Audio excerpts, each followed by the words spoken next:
Hey, Chapel Street men. I want to share a brief story with you that I hope will both encourage and challenge you. Earlier this week, I was sitting down at a local coffee shop by myself, looking over my sermon notes for this coming weekend's Easter sermon. And I noticed at a table just across from me, a young man came in and sat down, and he opened up his Bible and began to read. And I was so encouraged to see this young 20-something's young man reading his Bible in public. And then after a few minutes, an older gentleman came in with his coffee and sat down across from that young man at the same table and opened up his Bible. And while I couldn't overhear all that they were saying, nor should I be eavesdropping on conversations, it was very evident that this older gentleman was discipling and mentoring this younger man in the Word of God.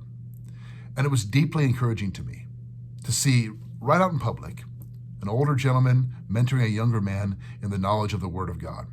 Paul says in 2 Timothy chapter 2, verse 2, that what you've heard from me, teach to other men who'll be qualified and able to teach others also.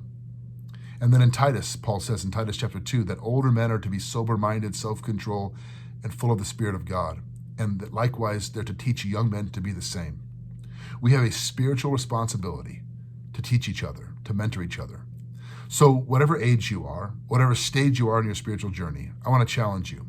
There's probably somebody in your life that needs your investment, that needs you to pull them aside and encourage them and challenge them according to the Word of God.